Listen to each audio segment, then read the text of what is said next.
चलिए शुरू करते हैं आज के लेक्चर को। और आज हम लोग को करना है प्रोटीन्स।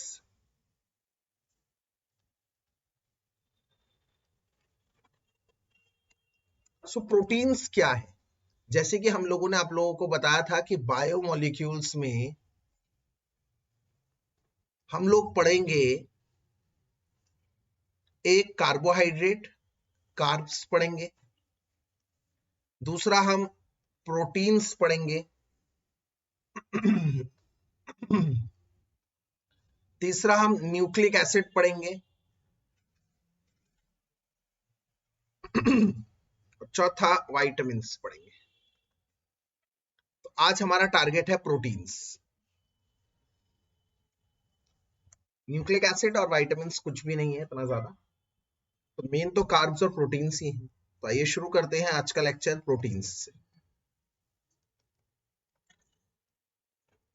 क्या होते हैं प्रोटीन्स? अगर आपको कोई डिफाइन करने को कहे कि प्रोटीन क्या है, how will you define what is protein? क्या है प्रोटीन? तो आप कहेंगे कि प्रोटीन कुछ ऐसे बायोमोलिक्यूल्स हैं which are essential for the growth and maintenance of life, जो हमारी ग्रोथ और मेंटेनेंस के लिए जरूरी है। हमारे जो बॉडी का स्ट्रक्चर है, बॉडी का structure is due to the protein. This is a structural, जैसे घर बनता है तो घर में जो बीम डलती है, लैंटर डलता है, वो चीज प्रोवाइड करती है प्रोटीन हम लोगों को, स्ट्रक्चरल ग्रोथ। ये नाइट्रोजीनियस ऑर्गेनिक कंपाउंड होते हैं जिनका मॉलिक्यूलर मास बहुत हाई होता है, मतलब नाइट्रोजन कंटेनिंग आइटम्स होती हैं, और जिनका हाइड्रोलाइसिस करने पर, मतलब जिनको तोड़ने पर ये अल्फा अमीनो एसिड्स देते हैं। अब यहां से थोड़ा सा अहम पड़ाव शुरू हो रहा है, जरा ध्यान से सुनेंगे मेरी बातों को। मैंने क्या कहा कि इनको तोड़ने पर अल्फा अमीनो एसिड्स मिलते हैं। जैसे कि कार्बोहाइड्रेट्स में याद करिए, मैंने स्टार्च आप लोगों को पढ़ाया था, तो स्टार्च में मैंने आप लोगों को क्या कहा था कि starch are the polysaccharides of alpha glucose. मतलब जब ग्लूकोज के बहुत सारे यूनिट्स आपस में जुड़ जाएंगे तो स्टार्च बनेंगे। इनको हम दूसरे ढंग से ऐसे भी बोल सकते हैं कि जब स्टार्च का हाइड्रोलाइसिस करेंगे तो बहुत सारे ग्लूकोज मिलेंगे। तो अगर आपसे कोई पूछे स्टार्च क्या है, आप कहेंगे पॉलीसैकेराइड या फिर पॉलीमर, दोनों एक ही बात है। और कोई आपसे ये पूछे कि स्टार्च का मोनोमर कौन है या फिर मोनोसैकेराइड कौन है, then what will be your answer? आपका आंसर होगा सर ग्लूकोज। उसी तरह से प्रोटीन्स, प्रोटीन्स का मोनोमर कौन है, मतलब प्रोटीन्स आर पॉलीमर, तो प्रोटीन्स का मोनोमर मत कौन है, मतलब किन चीजों से, किन सिंपलर यूनिट से जुड़कर प्रोटीन बनता है? अल्फा अमीनो एसिड से जुड़कर प्रोटीन बनता है। तो हम कह सकते हैं कि अल्फा अमीनो एसिड के पॉलीमर हैं। जब बहुत सारे अल्फा अमीनो एसिड आपस में जुड़ जाते हैं तो प्रोटीन बनते हैं। या फिर कहने का दूसरा ढंग क्या है कि जब आप प्रोटीन को तोड़ोगे, हाइड्रोलाइसिस करोगे, तो बहुत सारे अल्फा अमीनो एसिड्स मिलेंगे। ऑल टुगेदर बात ये है। तो क्या लिख रहा हूं मैं, जरा ध्यान से देखिए। नाइट्रोजीनियस मतलब nitrogen containing, nitrogenous organic compounds of high molecular masses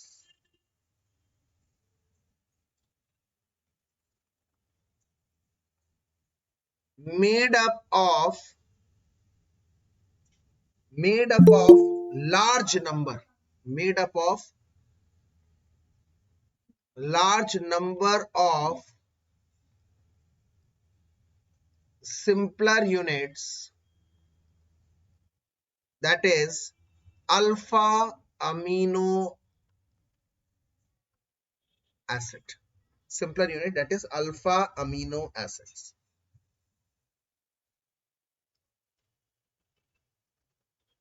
Proteins are essential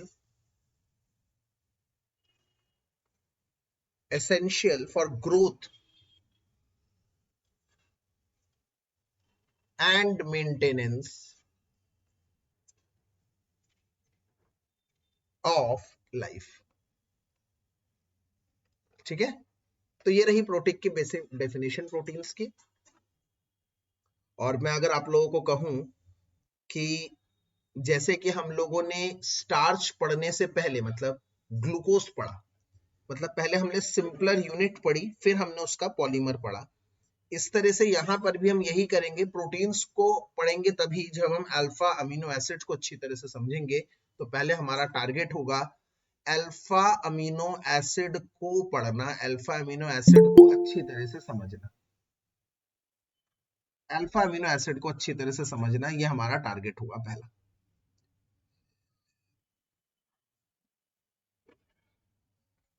this will be our first target. तो चलिए आइए अल्फा अमीनो एसिड को पढ़ते हैं।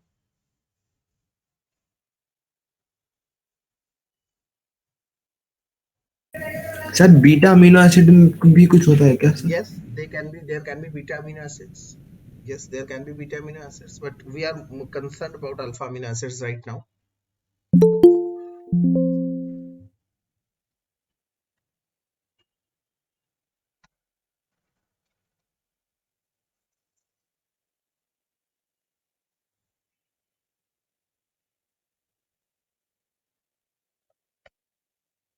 What is alpha amino acid now? What is alpha amino acid? So alpha amino acid will be, पहले तो acid बनाइए आप, अल्फा अमीनो एसिड, इसकी चर्चा करेंगे, पूरे डिटेल में पढ़ेंगे, जैसे ग्लूकोज को पढ़ा था ना पहले वैसे। तो पहले तो एसिड बनाइए, मैंने एसिड बना दिया COH।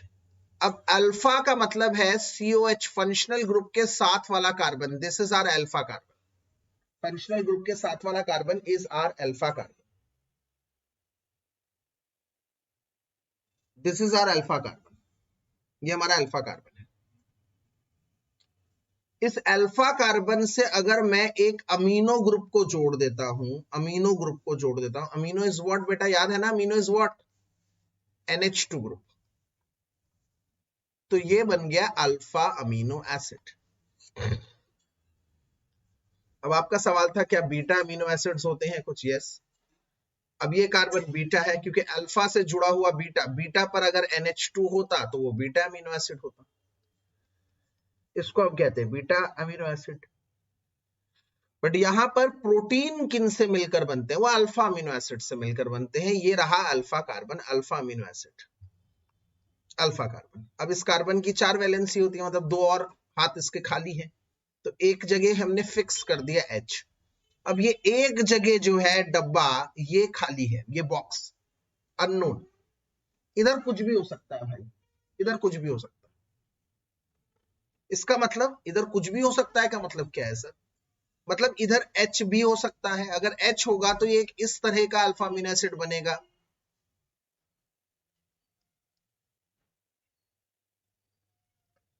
NH2 CH2 COOH, देख सकते हैं आप, अगर H है, इसे कहते हैं ग्लाइसिन, ग्लाइसिन। अगर मैं यहां पर H को हटाकर CH3 लगा दूं तो ये बन जाएगा NH2 CH CH3 COH, इसे कहते हैं एलानिन। तो इस तरह से हमारे पास अलग अलग तरह के अल्फा अमीनो एसिड बन जाएंगे। ये जगह हमारी रहेगी अननोन, अननोन मतलब अलग अलग हो सकती है, डिफर कर सकती है। इसे हमने कह दिया Z, मान लिया, इसे लेट कर लिया Z। अब ये Z कुछ भी हो सकता है, मतलब यहां पर NH2 फिक्स है, H फिक्स है, COOH फिक्स है, ये तीनों फिक्स है। जो फिक्स नहीं है वो है Z, ये Z, मतलब यहां पर कुछ भी हो सकता है। जैसे कि मैंने बताया if Z is equals to H तो वो ग्लाइसिन बन जाएगा, if Z is equals to CH3 तो वो एलानिन बन जाएगा। आप मेरी बात समझ रहे होंगे। तो इस तरह से Z को मैं चेंज कर कर कर अलग अलग तरह के अल्फा अमीनो एसिड्स बना सकता हूं। कुल मिलाकर मेरे पास 20 अल्फा अमीनो एसिड्स हैं, मतलब Z को चेंज कर कर कर मेरे पास 20 तरह के अल्फा अमीनो एसिड जो एग्जिस्ट करते हैं। वैसे तो तुम कहोगे Z की जगह कुछ भी लगा सकता हूं, अरे यार कुछ भी नहीं लगा सकते, जो जो एग्जिस्ट करते हैं। So depending on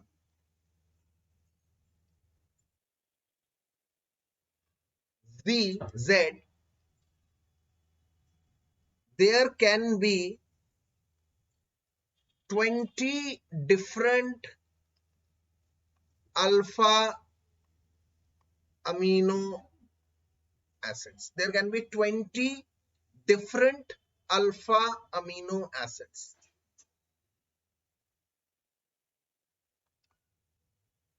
Which forms proteins. जो प्रोटीन्स बनाते हैं, which forms protein, जो प्रोटीन बनाते हैं। अब एक और बात, अगर आप ध्यान करिए, जरा ध्यान से सुनिएगा मेरी बात, ये बड़ा इंपॉर्टेंट है एग्जामिनेशन पॉइंट ऑफ व्यू से। अगर मैंने इस Z की जगह अगर इस Z की जगह मैंने H लगाया ग्लाइसिन के केस में, जैसे कि आप देख पा रहे हैं Z की जगह H है,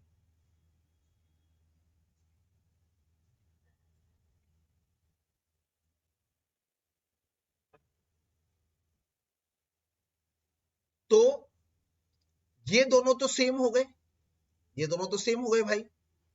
यस, तो मैं क्या बोलना चाहता हूं, मैं बोलना चाहता हूं कि मैं अल्फा अमीनो एसिड को ऐसे भी तो बना सकता हूं, COOH NH2H, क्या रह गया सर इसमें डिफरेंस? अरे ये ऑप्टिकली एक्टिव कार्बन बन जाएगा, ये वाला कार्बन। अगर यहां पर Z हुआ कुछ अलग, ZNH2 नहीं हो सकता, ZCOH नहीं हो सकता, ZH नहीं हो सकता, अगर ये तीनों ग्रुप में से कोई ग्रुप डायरेक्ट ना लगा हो, मतलब NH2 लगा हो, ऐसा हो कार्बन के बाद NH2, तो ये पूरा ग्रुप अलग हो गया। COH लगा हो, ऐसे लगा हो, डायरेक्ट ना लगा हो, तो इसका मतलब अगर सर यहां पर डायरेक्ट NH2 नहीं है, डायरेक्ट COH नहीं है, डायरेक्ट H नहीं है, तो यहां पर ये होगा optically active carbon, chiral centre. But जैसे कि मैंने आप लोगों को बताया, एक Z हो सकता है, डायरेक्ट NH2 कभी नहीं हो सकता, डायरेक्ट COH नहीं हो सकता, बट डायरेक्ट H हो सकता है। किस केस में? ग्लाइसिन के केस में। इसका मतलब ग्लाइसिन उन 20 अल्फा अमीनो एसिड में से एक लौता अल्फा अमीनो एसिड है जो ऑप्टिकली एक्टिव नहीं है। Here we are, it is a big point, listen it very carefully guys. क्या कह रहे हैं हम लोग ये कह रहे हैं कि अगर Z की जगह NH2 डायरेक्ट नहीं हो सकता, COH नहीं हो सकता, H हो सकता है, तो इसका मतलब उस पॉसिबिलिटी को अगर मैं हटा दूं जहां पर Z की वैल्यू H है और वो क्या है? ग्लाइसिन है, उस केस में वो alpha amino acid optically active नहीं होगा। बाकी सारे 20 में से 19 alpha amino acids optically active होंगे, accept glycine. All the other 19 alpha amino acids are, except glycine, all the other 19 alpha amino acids are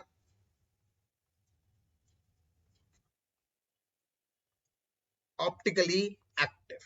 ये बहुत इंपॉर्टेंट रहा, ठीक है? Except glycine all the other 19 alpha amino acids are optically active, वो सभी optically active होते हैं। अच्छा, ग्लाइसिन, एलानिन, इन सब का एक ट्रिवियल नेम होता है, कैसे? इनके 3 अक्षर ले लिए जाते हैं। पहले एलानिन को एला कह देते हैं, ग्लाइसिन को ग्लाई कह देते हैं, ये इनके शॉर्ट फॉर्म्स, इनको ट्रिवियल नेम्स बोलते हैं। तो पहली बात तो क्लियर हो गई। आइए एक बार दोबारा से समराइज कर लेते हैं। अब तक हमने कुछ भी नहीं पढ़ा, एक बेसिक इंट्रोडक्शन पढ़ा है, और वो इंट्रोडक्शन मैं चाहता हूं आप लोगों को क्लियर हो जाए। मैं आप लोगों को बता रहा हूं, सबसे पहली बात जो मैंने आप लोगों से शेयर करी वो है प्रोटीन्स क्या होता है, प्रोटीन नाइट्रोजीनियस ऑर्गेनिक कंपाउंड होते हैं जिनका मॉलिक्यूलर मास बहुत हाई होता है, वो अल्फा अमीनो एसिड से मिलकर बनते हैं। इस बात को मैं दो तरीकों से बोल सकता हूं कि प्रोटीन का हाइड्रोलाइसिस करूंगा तो क्या मिलेगा, प्रोटीन्स का अगर मैं हाइड्रोलाइसिस करूंगा, तोड़ूंगा तो क्या मिलेगा। This is one way of saying thing कि प्रोटीन का हाइड्रोलाइसिस करोगे तो अल्फा अमीनो एसिड्स मिलेंगे। दूसरा कैसे तरीका है कहने का कि बहुत सारे अल्फा अमीनो एसिड जब जुड़ जाते हैं तो प्रोटीन बनता है। प्रोटीन एक पॉलीमर है, अल्फा अमीनो एसिड एक मोनोमर है, सिंगल यूनिट। इसके बाद मैंने आप लोगों को बताया अल्फा अमीनो एसिड क्या होता है। भाई नाम से ही पता लग रहा है, अल्फा अमीनो एसिड मतलब जिस एसिड के अल्फा कार्बन पर अमीनो ग्रुप हो उसे कहते हैं अल्फा अमीनो एसिड। इधर एक अमीनो ग्रुप कंफर्म होता है, एसिड ग्रुप कंफर्म होता है, एच ग्रुप कंफर्म होता है। जो ग्रुप कंफर्म नहीं होता वो है आप लोगों का जी। ये जी अलग अलग हो सकता है। इस जी के बेसिस पर there can be 20 different alpha amino acids, 20 alpha amino acid हो सकते हैं। इन 20 अल्फा अमीनो एसिड में से ग्लाइसिन को अगर मैं छोड़ दूं तो सारे के सारे ऑप्टिकली एक्टिव हैं। ग्लाइसिन ऑप्टिकली एक्टिव क्यों नहीं है, क्योंकि ग्लाइसिन में Z की जगह H होता है। इसके बाद अब हम अल्फा अमीनो एसिड को थोड़ा सा और ढंग से पढ़ते हैं।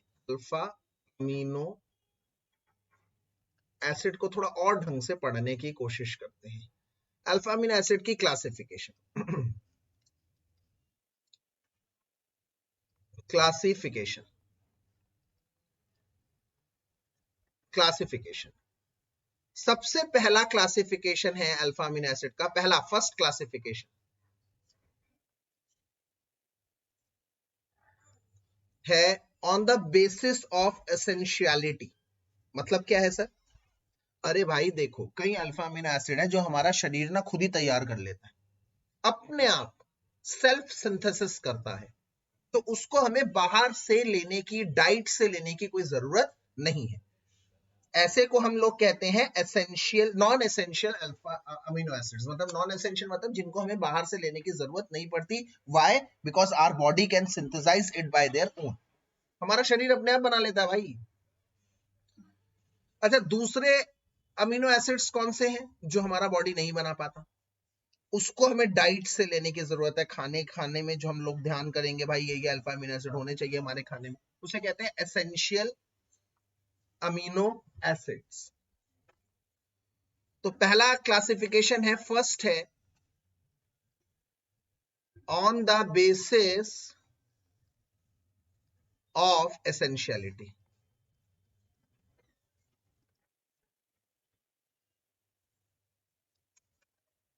On the basis of essentiality, first on the basis of essentiality. क्या लिख रहा हूं? दोज वो alpha amino acid, those alpha amino acids which can be synthesized by our body at its own, हमारा शरीर खुद बना लेता है, are non essential, as non essential. Example जो मैंने अभी पीछे लिखे, ग्लाइसिन एंड एलानिन हमारा शरीर खुद बना लेता है भाई। और those which can't be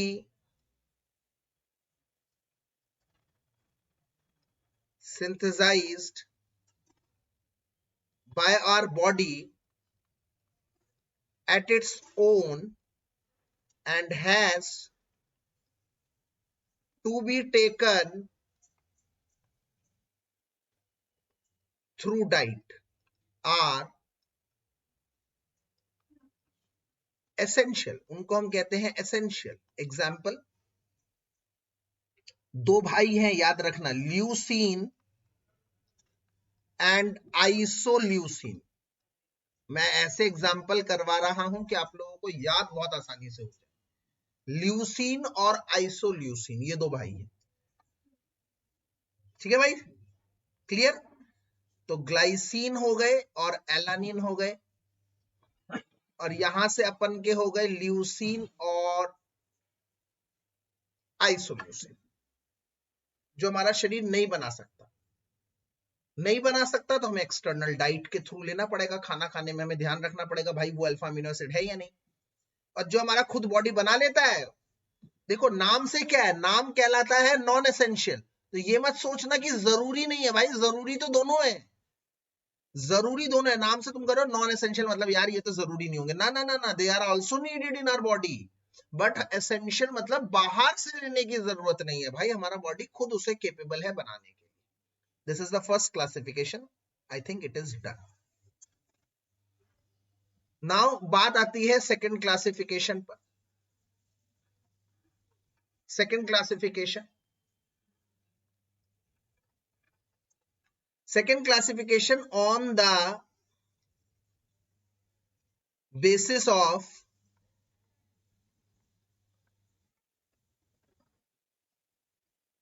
acidity, basicity and neutral। मतलब एसिडिक, बेसिक और न्यूट्रल के बेसिस पर। तो भाई साहब इसकी अगर मैं चर्चा करता हूं तो ये तो बहुत सिंपल है। एसिडिक वो होंगे जो एसिडिक नेचर के होंगे, जिनके पास COOH होगा। जरा एक गौर फरमाने बात करिएगा, कभी भी COH डायरेक्ट नहीं होगा, क्योंकि अगर मैं इसकी जगह डायरेक्ट COH कर देता हूं तो ये तो ऑप्टिकली एक्टिव नहीं होगा। तो COH कैसे होगा, C के बाद COH होगा, ताकि ये ग्रुप और ये ग्रुप डिफरेंट रहे। तो इसका मतलब जब मैं कह रहा हूं कि भाई एसिडिक है, COOH है, कार्बोक्सिलिक एसिड ग्रुप, वो डायरेक्ट नहीं है, ध्यान रखिए। एसिडिक अल्फा अमीनो एसिड, आप लोगों को बता दो भाई, सिर्फ दो ही एसिडिक अल्फा अमीनो एसिड्स हैं, दो ही अल्फा अमीनो एसिड है जो एसिडिक है, याद कर लो, एस्पार्टिक और ग्लूटामिक। इसको ग्लूटामेट और एस्पार्टेट भी कहते हैं। Aspartic acid and glutamic acid, ये दो अल्फा अमीनो एसिड हैं जो एसिडिक हैं। बेसिक अल्फा अमीनो एसिड कौन से हैं, बेसिक अल्फा अमीनो एसिड कौन से हैं? एक अभी पीछे मैंने बताया लाइसिन और एक आर्जिनाइन। Lysine and arginine. भाई एग्जाम्पल ही इंपॉर्टेंट है, बता दूं, और एग्जाम्पल लर्न ही करने हैं, और कोई तरीका नहीं। बैठे मत रहना, लर्न करके खत्म करो। और अगर मैं न्यूट्रल बताऊं, मैं बड़े आसान आसान एग्जाम्पल बता रहा हूं तुम लोगों को। अगर मैं न्यूट्रल की बताऊं तो सेरीन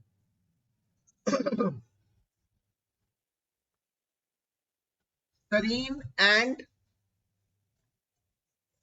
वैसे तो ट्रिप्टोफैन है, ट्रिप्टोफैन मुझे बड़ा इजीली याद है, आप अब देख लीजिएगा, मैं दो तीन लिख रहा हूं, सेरीन,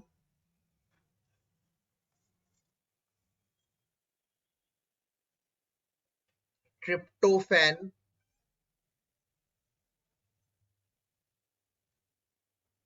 एंड टायरोसिन।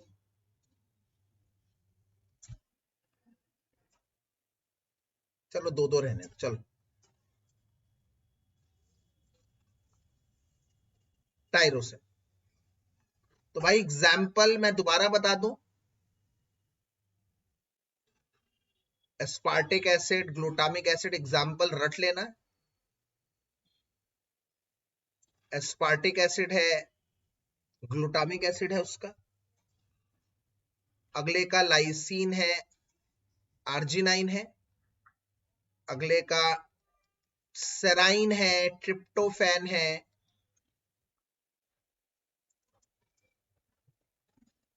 और टायरिन है। ठीक है, ये न्यूट्रल। सो ये दूसरा क्लासिफिकेशन भी डन हो चुका है, अल्फा अमीनो एसिड का दूसरा क्लासिफिकेशन भी डन हो गया है। तीसरा है on the basis of polarity.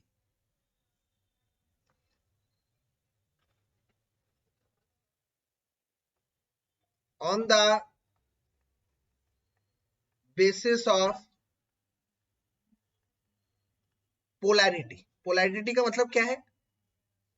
Dipole moment है या नहीं। याद करिए एक बार, मैं बता देता हूं, ए और बी, अगर मान लो इनमें इलेक्ट्रोनेगेटिव डिफरेंस है तो बी खींचेगा, जो भी इलेक्ट्रोनेगेटिव एलिमेंट होगा खींचेगा, उसके ऊपर डेल्टा नेगेटिव, दूसरे के ऊपर डेल्टा पॉजिटिव। इस तरह के बॉन्ड को हम कहते हैं पोलर बॉन्ड।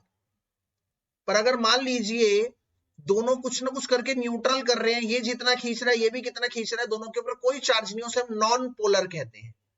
तो on the basis of polarity there can be two types of alpha amino acid, polar और नॉन पोलर।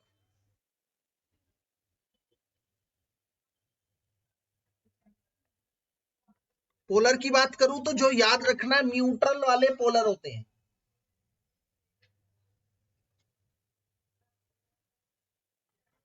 सेम न्यूट्रल वाले उठा के चिपका दो,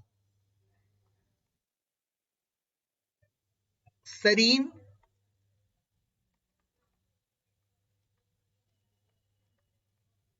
ट्रिप्टोफैन। और अगर नॉन पोलर की बात करता हूं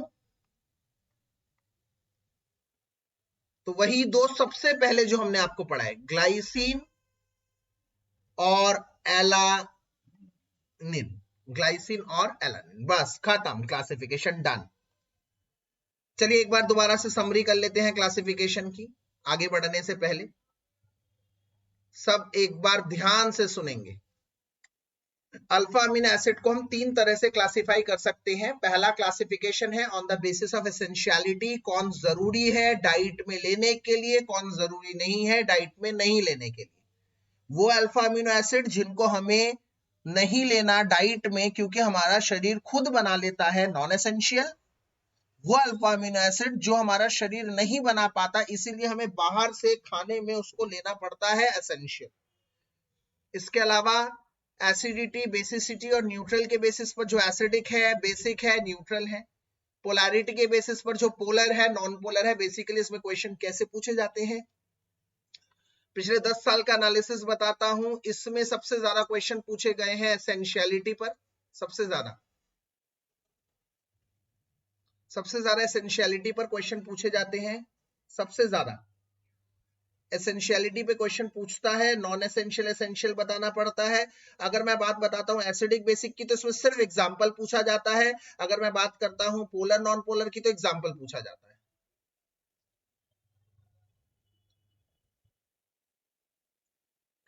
आगे बढ़ते हैं और अल्फा अमीनो एसिड के स्ट्रक्चर के बारे में डील करते हैं थोड़ा सा, कि उनका स्ट्रक्चर कैसा है, उनका कॉन्फ़िगरेशन कैसा है। स्ट्रक्चर एंड कॉन्फ़िगरेशन, सबसे पहले हम पढ़ेंगे structure of alpha amino acids. Structure of alpha amino acids, अगर मैं इनके स्ट्रक्चर की बात करूं तो मैं आपको पहले ही बता चुका हूं, नॉट अ बिग डील, पहले ही बता चुका इसका स्ट्रक्चर कैसा है। इसका स्ट्रक्चर इस तरह से है, यहां पर COOH है, यहां पर NH2 है, यहां पर H है और यहां पर Z है। तो सर इसके स्ट्रक्चर में नयापन क्या है? अरे भाई नयापन ये है कि ये है कार्बोक्सिलिक एसिड, तो ये H+ देने को बेकरार है, और ये है बेस जो H+ लेने को बरकरार है। आप समझ रहे हैं मेरी बात को? इसके पास है लोन पेयर, ये H+ देने को तैयार है, वो H+ लेने को तैयार है। तो जब हम इनको पानी में डालते हैं, इन वाटर H2 में डालते हैं, तो ये H+ दे देते हैं, वो H+ ले लेते हैं।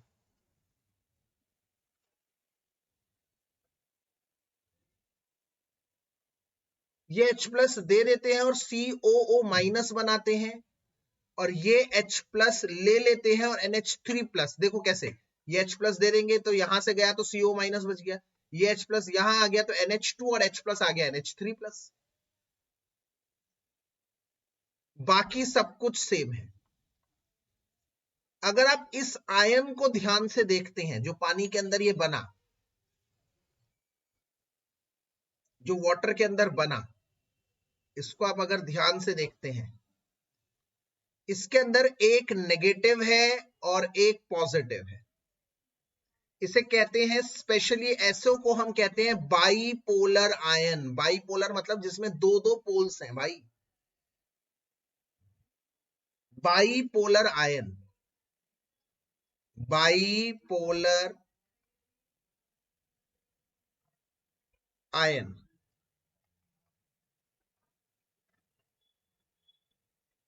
जिनका दूसरा नाम है ज्विटर आयन।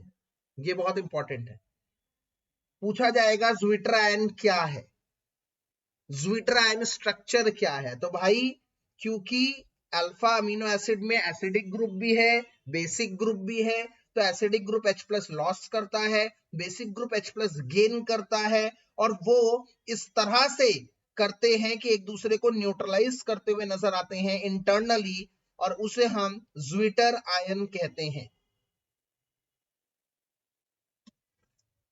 तो क्या लिख रहा हूं मैं, ध्यान से देखिए, सिंस, क्योंकि the NH2 group GP, NH2 group is basic, सब जानते हैं, NH2 group is basic, and COOH group is acidic, वो acidic है। In neutral solution और aqueous solution, न्यूट्रल या aqueous solution में it forms, it exists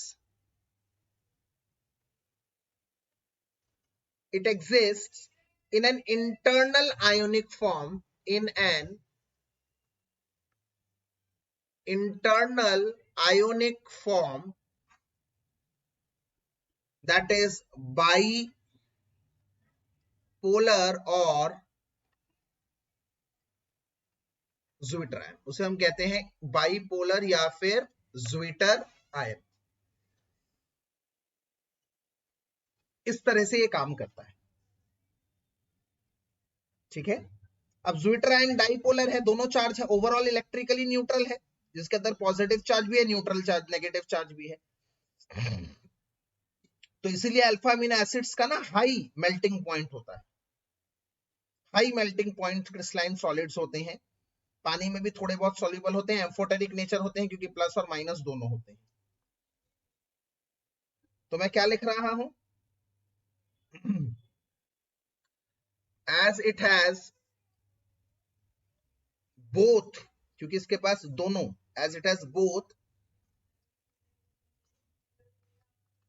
a positive as well as a negative charge, so amino acids are high melting। इनके बीच के जो forces है वो बहुत स्ट्रांग हो गए ना, पोलर फोर्सेस, हाई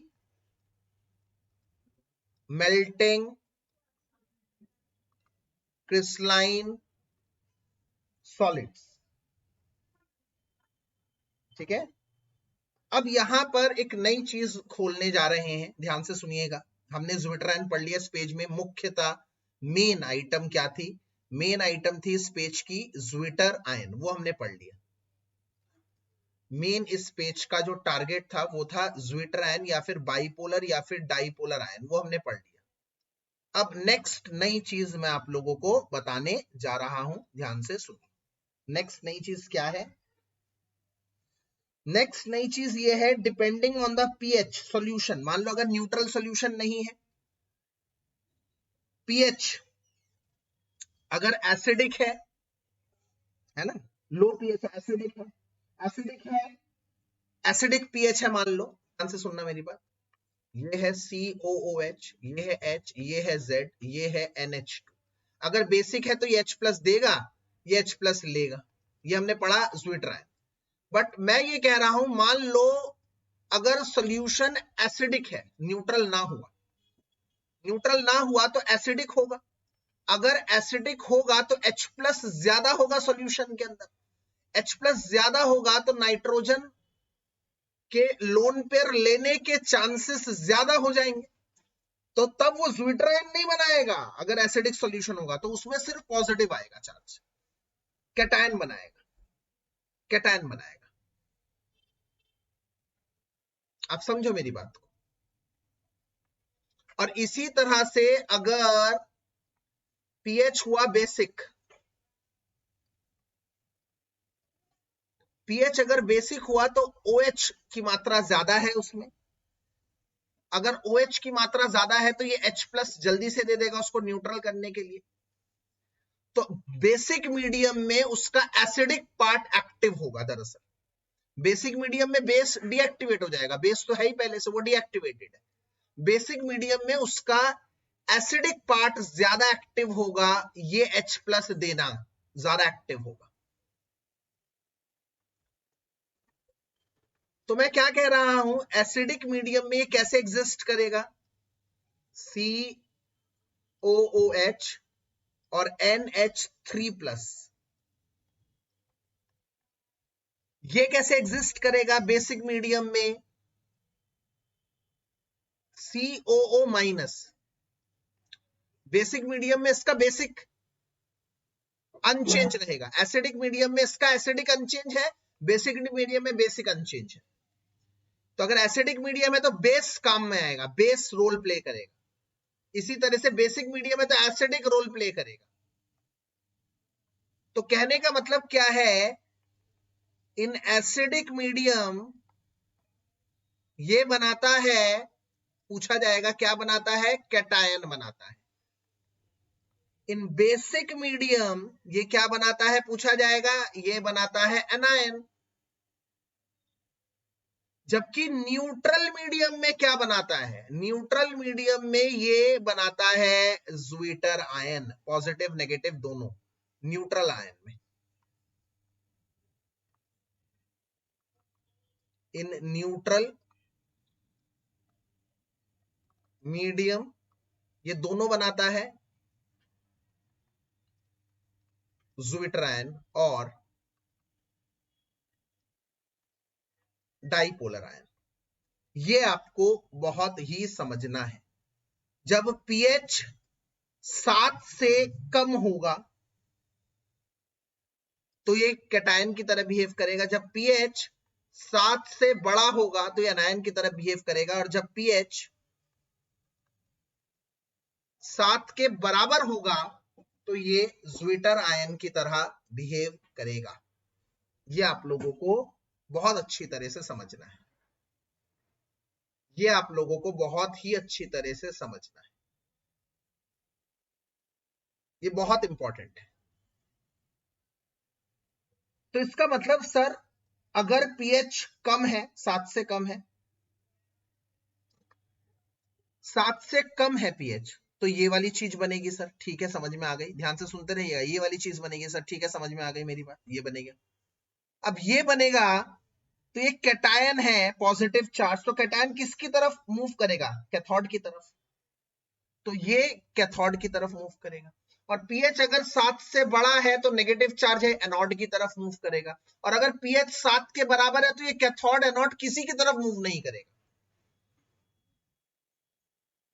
तो भाई साहब इस मूवमेंट को, अलग अलग पीएच के मूवमेंट में बहुत खेल है, और जिस पीएच पर कोई एसिड, कोई अल्फा अमीनो एसिड मूव करना बंद कर देता है, नो टेंडेंसी टू माइग्रेट, उसे हम उस अल्फा अमीनो एसिड का आइसो इलेक्ट्रॉनिक पॉइंट या आइसो इलेक्ट्रिक पॉइंट कहते हैं। क्या लिख रहा हूं मैं, ध्यान से देखो, ध्यान से देखो मैं क्या लिख रहा हूं। In acidic solution alpha amino acid behaves as cation and moves towards cathode। इसमें बहुत अच्छे एमसीक्यू क्वेश्चन बनते हुए नजर आ रहे हैं मुझे। कैथोड की तरफ मूव करेंगे। In basic meat solution, basic solution में alpha amino acid behaves as anion and moves towards anion, anion की तरफ मूव करेंगे और ज़्विटर कहीं मूव नहीं करेगा। सो जिस पीएच पर कोई अल्फा अमीनो एसिड मूवमेंट करना बंद कर देता है, the pH at which the amino acid shows no tendency to migrate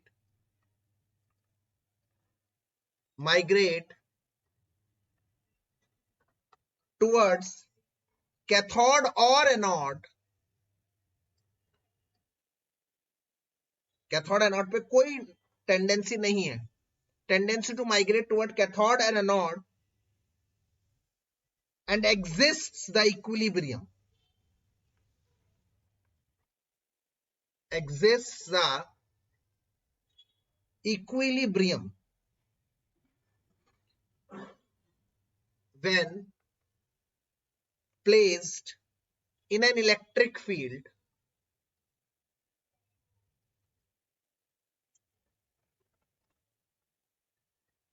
is known as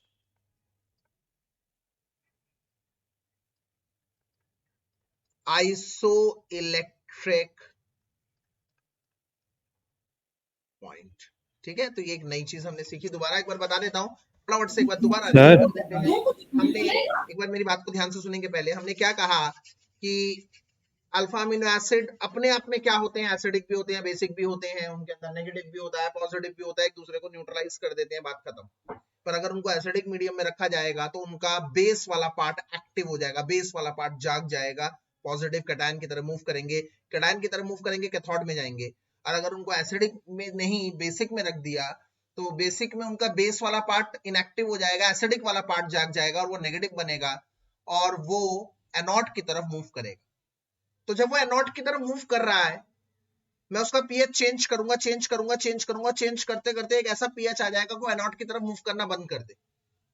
अथवा जो कैथोड की तरफ मूव कर रहा था, ध्यान से समझो मेरी बात, मैं एग्जांपल ले रहा हूं, जैसे मान लो ये एनोड है, ये कैथोड है, पॉजिटिव नेगेटिव, ये एक पॉजिटिव वाला वो है, मतलब एसिडिक जा रहा है, एसिडिक मीडियम में, तो ये इधर की तरफ मूव कर रहा है। मैं पीएच को चेंज कर रहा हूं, सॉल्यूशन के पीएच को चेंज कर रहा हूं, सॉल्यूशन के पीएच को चेंज कर रहा हूं, सॉल्यूशन के पीएच को कम कर रहा हूं, इसका मूवमेंट कम हो रहा है, कम हो रहा है, कम हो रहा है। एक ऐसे मूवमेंट पर ये ऐसे पीएच पर ये ठहर जाएगा और उसका मूवमेंट बिल्कुल नलीफाई कर दूंगा। जिस पीएच पर ये इलेक्ट्रिक फील्ड में कोई मूवमेंट शो नहीं करता, उस पीएच को उस अल्फा अमीनो एसिड का आइसोइलेक्ट्रिक पॉइंट कहते हैं। ऐसा भी हो सकता था, मान लो ये नेगेटिव वाला है तो ये इसकी तरफ मूव कर रहा है, इसकी तरफ मूव कर रहा है, मैं पीएच को चेंज कर रहा हूं, थोड़ा कम कर रहा हूं, कम कर रहा हूं, कम कर, ऐसा करते करते एक समय ऐसा आ जाएगा इसके पीएच पर ये स्थिर हो जाएगा, कोई मूवमेंट शो नहीं करेगा। उस पर्टिकुलर पीएच को मैं उस अल्फा अमीनो एसिड का आइसो इलेक्ट्रिक पॉइंट डिक्लेयर कर देता हूं। Is it clear? सही को दोबारा से बता दो। यस, ये कोई अल्फा अमीनो एसिड है, ये कोई अल्फा अमीनो एसिड है, मान लो एसिडिक मीडियम में रखा है, एसिडिक मीडियम में रखा है तो ये बेस वाला पार्ट इसका जाग जाएगा, प्लस हो जाएगा, प्लस हो जाएगा तो ये नेगेटिव की तरफ, नेगेटिव फील्ड की तरफ भागेगा, इसकी तरफ भाग रहा है, क्योंकि मीडियम क्या था, एसिडिक, पीएच एसिडिक था। pH 7 से कम था। अब मैं pH बढ़ा रहा हूं, इंक्रीज कर रहा हूं। जैसे pH बढ़ा रहा हूं तो उसके पॉजिटिव होने की टेंडेंसी कम होगी। पॉजिटिव होने की टेंडेंसी कम होगी तो अट्रैक्शन कम होगा। और बढ़ा रहा हूं और बढ़ा रहा हूं, एक समय आने पर ये ऐसा हो जाएगा कि पॉजिटिव नलीफाई हो जाएगा और इसका कोई अट्रैक्शन नहीं होगा नेगेटिव की तरफ। उस पॉइंट को, जिस पॉइंट पर कोई पर्टिकुलर अल्फा अमीनो एसिड कोई मूवमेंट नहीं दिखाए, ना यहां जाए ना यहां जाए, कोई मूवमेंट नहीं दिखाए, उसे उसका आइसोइलेक्ट्रिक पॉइंट कहा जाता है। अब आते हैं एक और नए पार्ट को लेकर, जिसे हम कहते हैं structure of configuration of alpha amino acid. Configuration of alpha amino acid. Alpha amino acid की कॉन्फ़िगरेशन कैसी है? कॉन्फ़िगरेशन जरा ध्यान से देखें तो मैं आप लोगों को बता दूं, सारे अल्फा अमीनो एसिड्स को हम लोग उसी तरह से याद करिए। कार्बोहाइड्रेट को हम याद करिए, कौन मुझे बताएगा कि कार्बोहाइड्रेट को डी और एल फैमिली में कैसे बांटा गया था?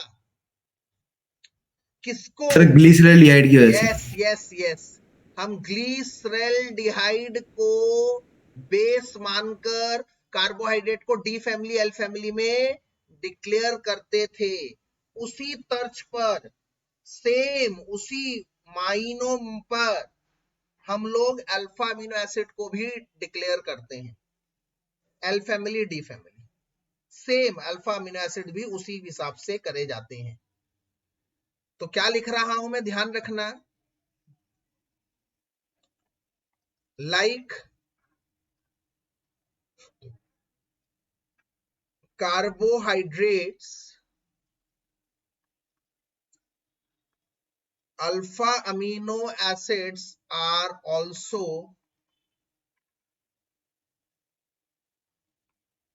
categorized as D and L family on the basis of their relative symmetry with glyceraldehyde. मतलब याद करिए, ग्लिसरॉल्डिहाइड क्या था? CHO CH2OH OH ऐसे थे, याद करिए। अगर OH राइट साइड में होता था, OH राइट साइड में होता था तो उसको हम लोग डी फैमिली कहते थे। ये अल्फा ग्लिसरॉल्डिहाइड है। और इसी तरह से अगर यहां पर भी ऊपर H होता है, नीचे होता है Z, अगर इधर NH2 ग्रुप होता है, इधर NH2 ग्रुप को देखा जाता है, NH2 ग्रुप को, अगर NH2 ग्रुप इधर की तरफ होता है, राइट की तरफ, तो उसे हम कहते हैं डी अमीनो एसिड। जबकि अगर OH लेफ्ट की साइड होता है और इधर भी HZ NH2 लेफ्ट की साइड होता है तो उसको हम कहते हैं एल फैमिली। हमें सिर्फ NH2 को देखना है, NH2 को। तो ये बीटा के साथ, अगर बीटा ग्लिसरॉल्डिहाइड के साथ शो करता है उसे एल फैमिली कहते हैं, L amino acid, L amino acids. मैं आप लोगों को बता दूं, हमें देखना है बस किसकी पोजीशन OH को NH2 से मैच करनी है। OH अगर राइट में है तो राइट में OH अल्फा ग्लिसरॉल्डिहाइड का होता है डी फैमिली, अगर OH लेफ्ट में है तो उसे एल फैमिली। अब आपने इतने सारे अल्फा अमीनो एसिड पढ़े हैं, बताइए NH2 कहां देखा है जनरली? मैंने कहां बनाए हैं, लेफ्ट में या राइट में?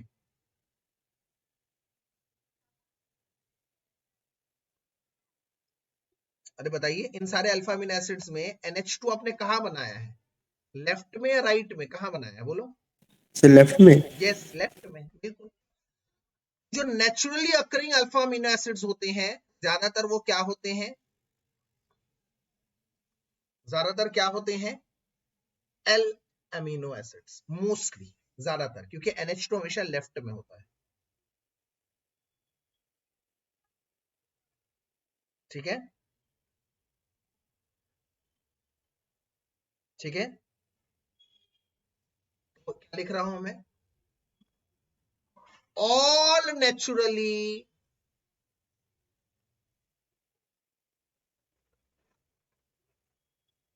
occurring alpha amino acids are L amino acids as the NH2 group is on left side। NH2 group कहां पे होता है? Left side.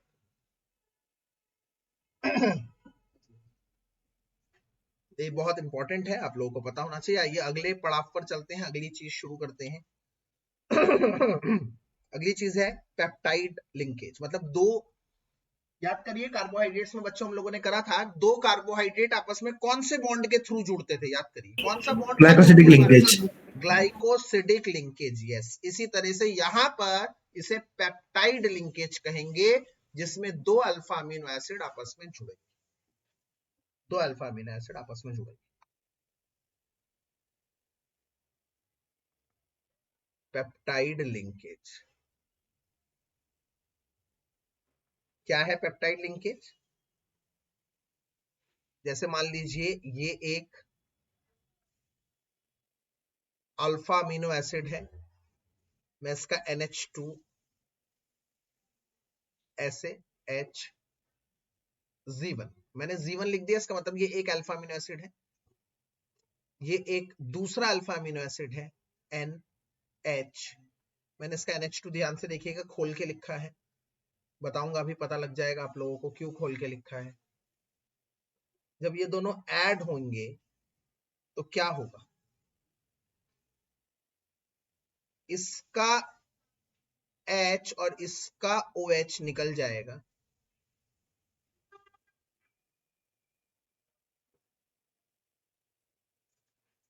आपस में निकल जाएगा, और क्या बनेगा? ध्यान से देखिए, CO और N के बीच डबल बॉन्ड।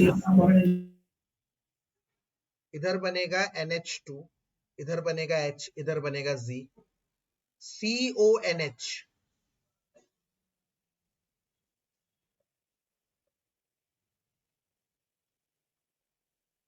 ये जो CONH है बेटा, ये जो CONH है इसे कहते हैं अमाइड लिंकेज या फिर पेप्टाइड लिंकेज। अमाइड या फिर पेप्टाइड लिंकेज, जिससे दो अल्फा अमीनो एसिड्स आपस में जुड़ते हैं। जरा ध्यान से देखिए ये बॉन्ड कैसे बना है, इसको आप ध्यान से देखेंगे, एनालाइज करिए इसको, बहुत ही इंपॉर्टेंट है। जैसे कार्बोहाइड्रेट्स में दो सिमिलर यूनिट्स आपस में जुड़ते थे, ग्लाइकोसिडिक लिंकेज जो कि एक ऑक्साइड लिंकेज होता था, ऑक्सीजन के माध्यम से जुड़ता था, उसी तरह से यहां पर दो अल्फा अमीनो एसिड आपस में जुड़ते हैं CONH लिंकेज के माध्यम से। CONH का मतलब है बच्चों एमाइड, CONH2 एमाइड होता है, CONH का मतलब एमाइड लिंकेज है। यही पेप्टाइड लिंकेज कहलाता है, यही पेप्टाइड लिंकेज कहलाता है। तो what is peptide linkage? If someone is going to ask you what is peptide linkage, so what will be your call? आपका कॉल क्या होगा? आप इसको कैसे डिफाइन करेंगे?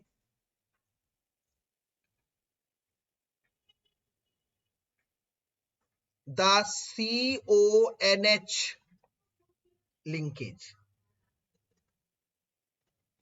bond or linkage,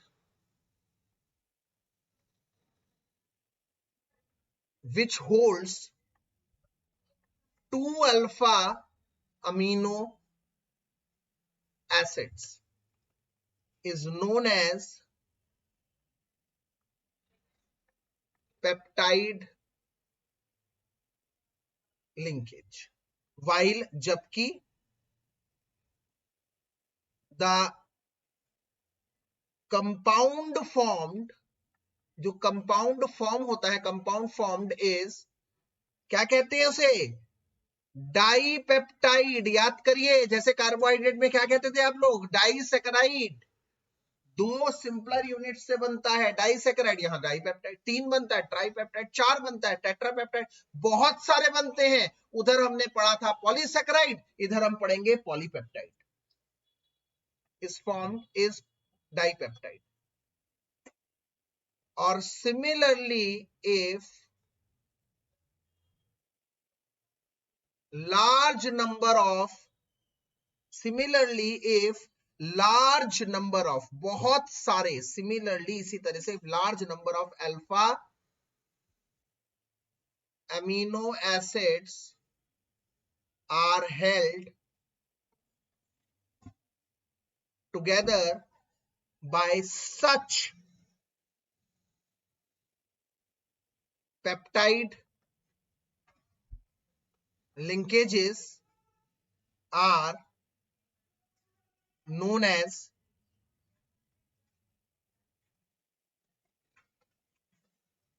polypeptides. इन्हीं को हम क्या कहते हैं, जैसे उधर पॉलीसैकेराइड्स था, इधर है polypeptides, are known as polypeptides.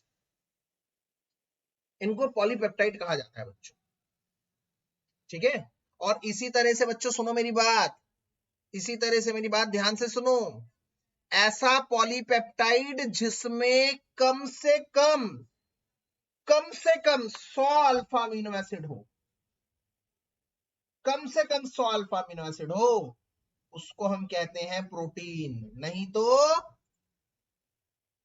तो कुछ पॉलीपेप्टाइड मतलब क्या कह रहा हूं मैं, उसी की तरह यहां पर भी ओलिगोप्रोटीन्स कहा जाता है। किसको ओलिगोप्रोटीन्स कब कहेंगे, जब आपके पास 2 से लेकर 2 to 10 अल्फा अमीनो एसिड्स आपस में जुड़ते हैं, जैसे उधर था पीछे। अच्छा, पॉलीपेप्टाइड किसे कहेंगे, जिसमें मोर देन पॉलीपेप्टाइड्स किसे कहेंगे, more than 10 alpha amino acids. 10 से लेकर 100 तक अल्फा अमीनो एसिड्स होते हैं। पर प्रोटीन किसे कहते हैं, जिसमें कम से कम more than 100 alpha amino acid. इसका मतलब क्या है, अगर आपके पास 100 से कम अल्फा अमीनो एसिड जुड़े हुए हैं, आप उसे पॉलीपेप्टाइड कहेंगे, आप उसे प्रोटीन नहीं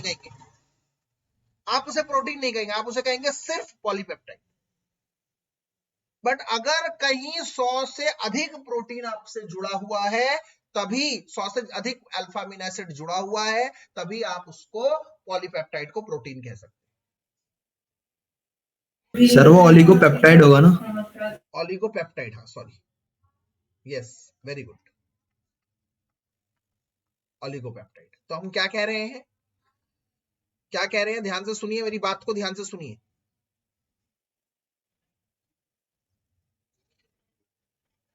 Therefore, all the proteins are polypeptide। सारे प्रोटीन पॉलीपेप्टाइड होंगे, बिल्कुल होंगे भाई साहब, क्योंकि प्रोटीन में कम से कम 100 अल्फा अमीनो एसिड तो है ही, उसे पॉलीपेप्टाइड कहेंगे। All the proteins are polypeptide, but all the polypeptides are not proteins। मतलब सारे पॉलीपेप्टाइड को प्रोटीन नहीं कहते बच्चों। अगर मेरे पास 60 अल्फा अमीनो एसिड जुड़े, आप कहेंगे पॉलीपेप्टाइड है, बट प्रोटीन थोड़ी है। All the polypeptides are not protein. मेरे पास 120 अल्फा अमीनो एसिड जुड़े, आप कहेंगे पॉलीपेप्टाइड भी है, प्रोटीन भी है। तो सारे पॉलीपेप्टाइड प्रोटीन हुए, बट सारे प्रोटीन पॉलीपेप्टाइड हुए, बट सारे पॉलीपेप्टाइड्स को हम प्रोटीन नहीं कह सकते, क्योंकि कम से कम 100 अल्फा अमीनो एसिड होने चाहिए उस पॉलीपेप्टाइड में, तब जाकर वो पॉलीपेप्टाइड प्रोटीन कहलाएगा। क्या मेरी बात समझ में आ गई?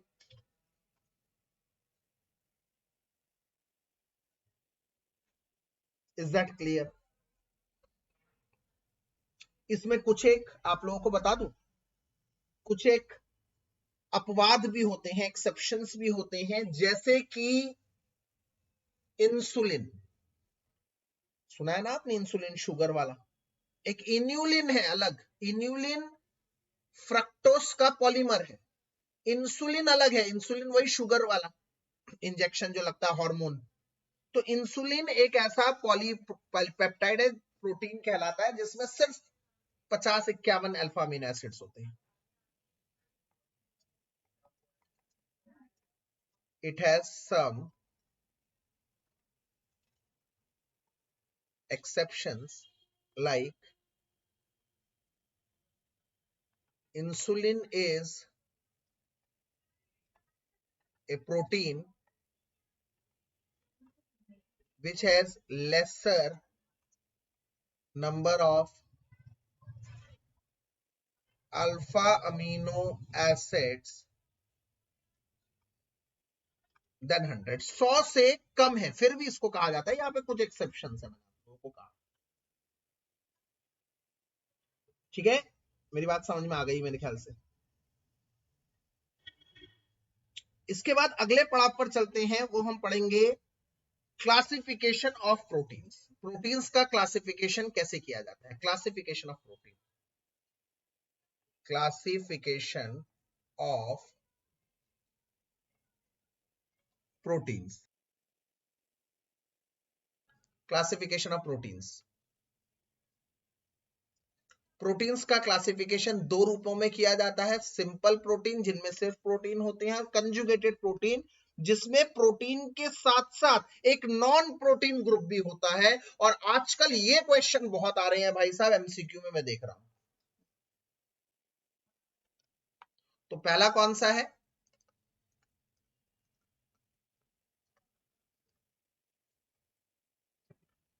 सिंपल प्रोटीन्स, जो composed of alpha amino acid units only.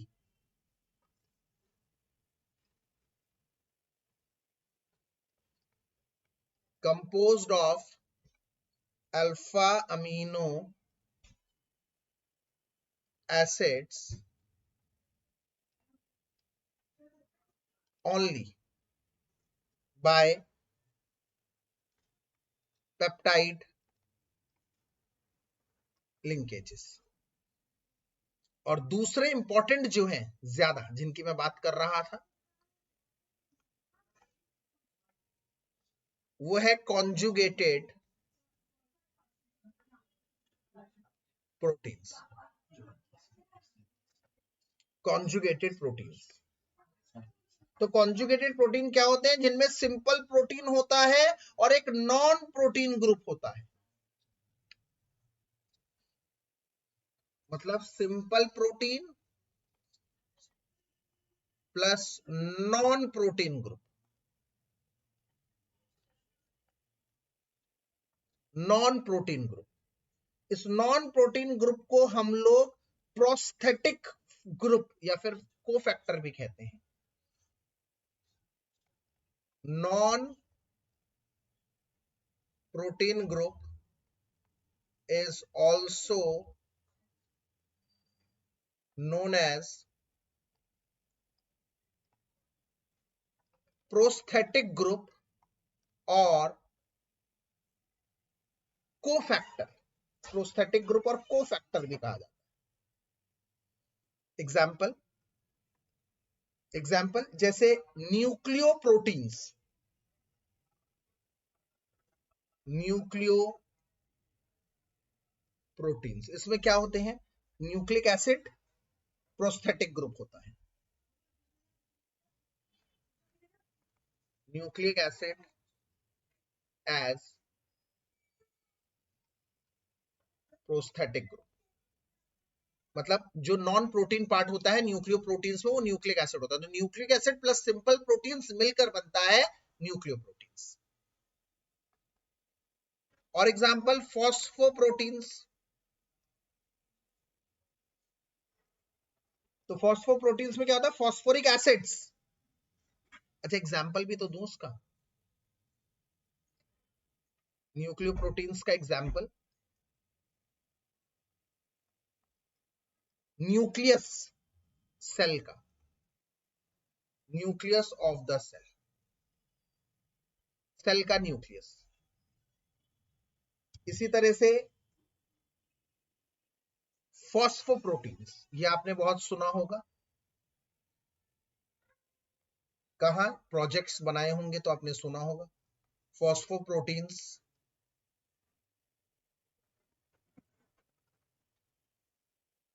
phosphoric acid as prosthetic group।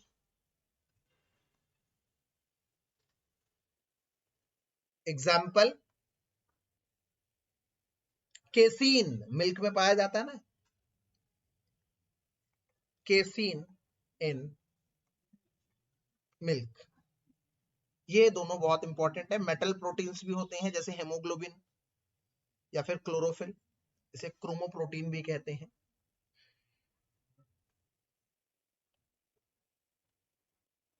Metal proteins, मेटालोप्रोटीन कहते हैं इसे।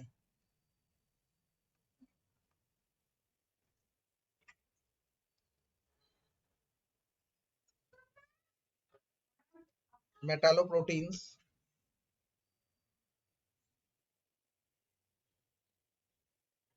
कलरिंग मैटर, मेटल होते हैं, metal as prosthetic group. Example,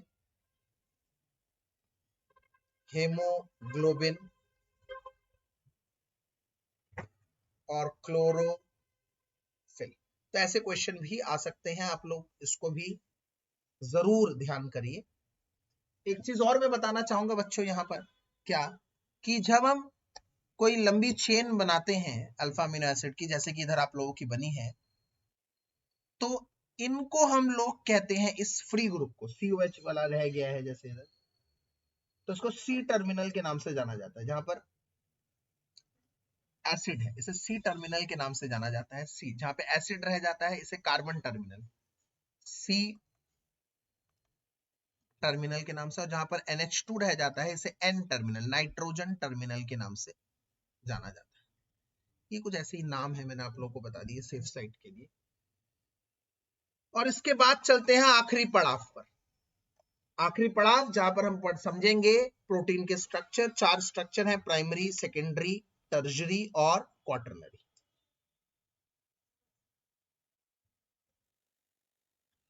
primary structure,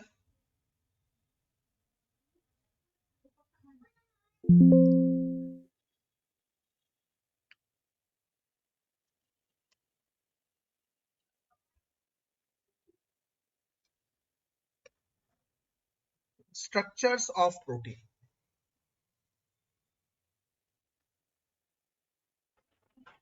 structures of protein, protein के स्ट्रक्चर्स, प्रोटीन के 4 तरह के स्ट्रक्चर है, प्राइमरी, सेकेंडरी, टर्शरी, क्वाटरनरी।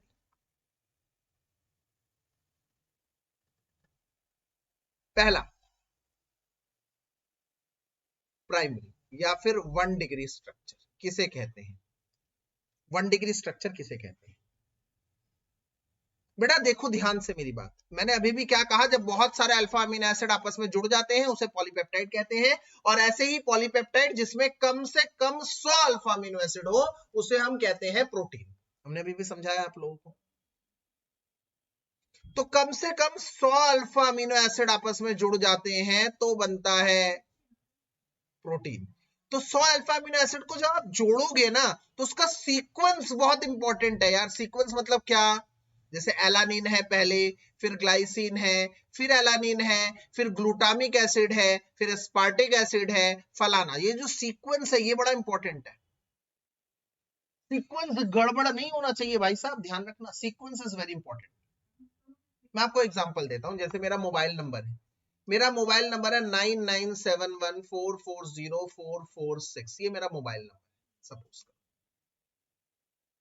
अगर मैं इस सीक्वेंस को चेंज कर देता हूं, इसको कर देता हूं 9917440446, एक सीक्वेंस, बस एक सीक्वेंस को चेंज कर दिया, तो there are two possibilities. Number one possibility invalid phone number होगा, नंबर टू पॉसिबिलिटी है किसी दूसरे का फोन नंबर होगा। नहीं, समझो मेरी बात को। मतलब ये जो मेरे मोबाइल नंबर है ना, ये सिर्फ 10 नंबर नहीं है, 10 नंबरिंग नहीं है, ये सिर्फ 0 से लेकर 9 यही तो नंबर है हमारे पास, 10 ही तो नंबर है। इन 10 नंबरों से हमने दुनिया में करोड़ों कॉम्बिनेशन से मोबाइल नंबर बना दिए हैं। हर मोबाइल नंबर यूनिक है, this is what I am trying to say, uniqueness. हर मोबाइल नंबर यूनिक है, क्यों? क्योंकि उस मोबाइल नंबर में जो नंबरिंग का सीक्वेंस है वो मैटर करता है, नंबरिंग का sequence is important. What matter is the sequence, sequence matter करता है। तो अगर आपने उस सीक्वेंस में जरा सा भी बदलाव लाए, सीक्वेंस में जरा सा भी चेंज लाए, सीक्वेंस में जरा सा भी बदलाव या जरा सा भी चेंज लाए, तो दो पॉसिबिलिटीज है, या तो वो इनवैलिड फोन नंबर हो जाएगा या तो किसी और का फोन नंबर बन जाएगा। इसी तरह से बच्चों, जब प्राइमरी स्ट्रक्चर किसे डील करता है, प्राइमरी स्ट्रक्चर प्रोटीन का डील करता है कि अल्फा अमीनो एसिड किस सीक्वेंस से जुड़े हुए हैं, किस सीक्वेंस से इन अल्फा अमीनो एसिड को आपने जोड़ा हुआ है। ये सीक्वेंस बहुत यूनिक है, ये सीक्वेंस बहुत इंपॉर्टेंट है। और अगर इस सीक्वेंस में जरा सा भी बदलाव आया तो दो चीजें होंगी, या तो वो इनवैलिड प्रोटीन बन जाएगा या तो वो कुछ और प्रोटीन बन जाएगा। तो जिस सीक्वेंस से अल्फा अमीनो एसिड आपस में जुड़े हैं ताकि वो प्रोटीन बनाए, वो सीक्वेंस बहुत यूनिक है, वो सीक्वेंस बहुत स्पेशल है। एक बार अगर ये सीक्वेंस डिसऑर्डर हो गया फिर आप कतई वो प्रोटीन वापस नहीं बना सकते। और इस sequence of alpha amino acid, इस unique sequence of alpha amino acid को प्रोटीन का प्राइमरी, सबसे मेन इंपॉर्टेंट 1 डिग्री स्ट्रक्चर कहा जाता है। क्या मेरी बात समझ में आ गई आप लोगों को?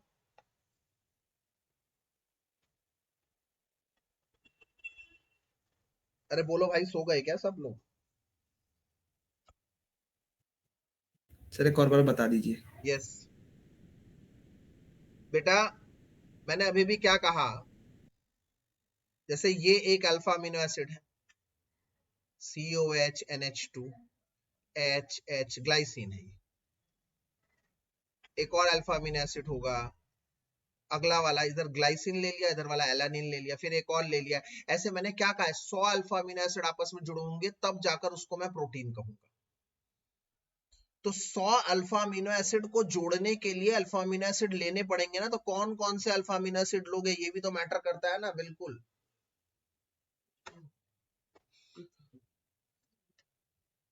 कौन सा अल्फा अमीनो एसिड लेते हो यही मैटर करता है ना। तो सीक्वेंस इज वेरी इंपॉर्टेंट, किस सीक्वेंस में। अगर ग्लाइसिन पहले लिया है, एलानिन बाद में लिया है, तुम सोच रहे हो सर नहीं, एक काम करते हैं एलानिन पहले ले लेते हैं, ग्लाइसिन बाद में लेते हैं, तो फिर नहीं भाई, वो प्रोटीन नहीं बनेगा। इसका मतलब जिस सीक्वेंस में जुड़कर अल्फा अमीनो एसिड कोई प्रोटीन बनाते हैं वो सीक्वेंस होता है यूनिक, वो सीक्वेंस होता है इंपॉर्टेंट, उस सीक्वेंस को हम कहते हैं प्राइमरी स्ट्रक्चर।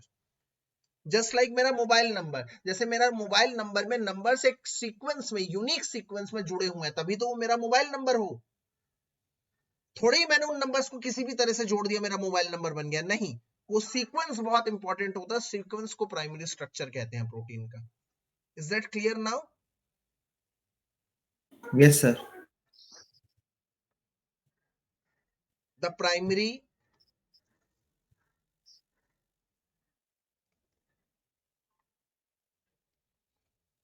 प्राइमरी स्ट्रक्चर, या फिर सीधे लिखो, it refers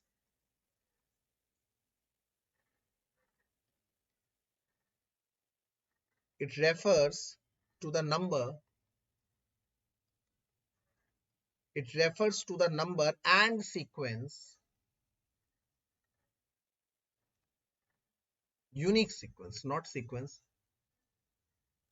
unique sequence of the alpha amino acids,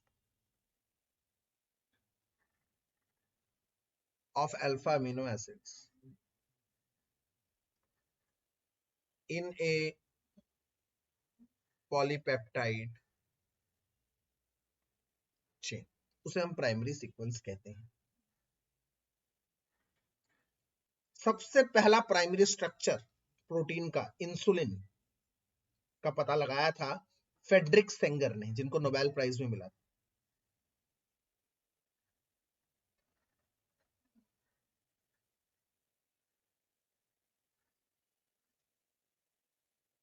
आप लोगों को एक छोटा सा एग्जांपल दूं. हेमोग्लोबिन होता है ना, नॉर्मल हेमोग्लोबिन.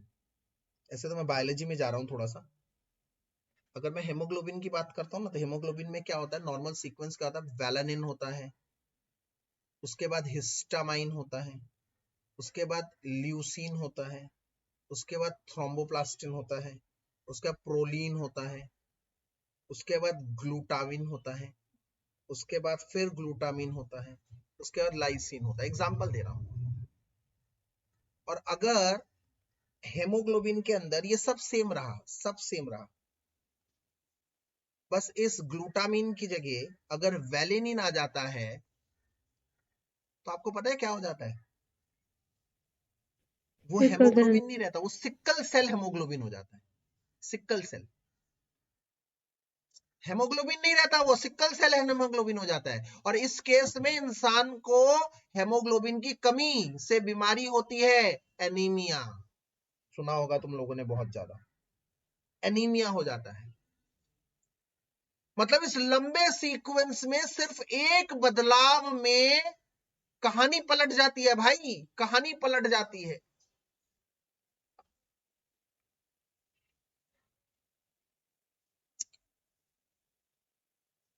कहानी पलट जाती है. ये नॉर्मल हेमोग्लोबिन की बात हो रही है, ये सिक्कल सेल हेमोग्लोबिन की बात हो रही है, which causes anemia.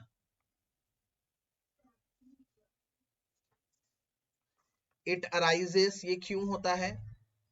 Due to a single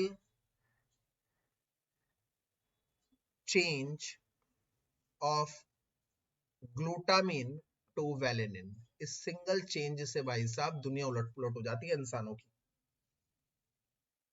तो सीक्वेंस बहुत इंपॉर्टेंट है. सीक्वेंस में जरा सा भी बदलाव किया तो या तो कुछ दूसरा बन जाएगा या तो इनवैलिड बन जाएगा. जैसे इस केस में हमने क्या देखा, सीक्वेंस में परिवर्तन किया तो कुछ और बन गया, हेमोग्लोबिन की जगह बन गया सिक्कल सेल हेमोग्लोबिन, जिससे हो जाती है बीमारी. या फिर हम ये भी कह सकते हैं सिक्कल सेल हेमोग्लोबिन में जब एनीमिया हो जाता है इंसान में, तो ये सीक्वेंस चेंज हो जाता है, सीक्वेंस में बदलाव आता है. अब आते हैं secondary structure.